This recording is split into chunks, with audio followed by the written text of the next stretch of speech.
Ready हो जाओ, वो बिरयानी लेके आ रहा है। ओके। ये लें सर आपकी बिरयानी, मैं और लेके आता हूँ। शुक्रिया। जल्दी से डालो इसमें।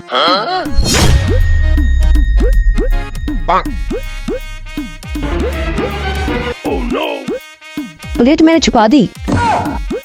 लें सर आपका ऑर्डर मुकम्मल हो गया। और कुछ चाहिए आपको? ओ भाई, मैंने तुम्हें 2 बिरयानियों का ऑर्डर दिया था और तुम 1 लेके आ गए हो। जल्दी से दूसरी प्लेट लेके आओ, हमें भूख बहुत लगी हुई है। हमने पहले ही काफी इंतजार कर लिया है। सर जी क्या हो गया, क्या कह रहे हैं? अभी तो मैं एक पहले रख के गया हूँ और ये दूसरी लेके आया हूँ आपके लिए। लगता है तुम रात को ठीक से सोए नहीं हो। काम पे तवज्जो दिया करो। पहले तुम सिर्फ रायता रख के गए हो और फिर अब बिरयानी लेके आए हो। अगर होती तो यहाँ पर होती। जाओ एक और प्लेट लेके आओ। ओ ये तो वही दोनों लुटेरे लग रहे हैं मुझे। पिछली बार भी इन्हीं की वजह से मेरी नौकरी गई थी। आज करता हूँ इनका बंदोबस्त। ठीक है सर, मैं ले आता हूँ। ठीक है, जल्दी लेके आओ। मुझे लगता है इसको हम पर शक हो गया।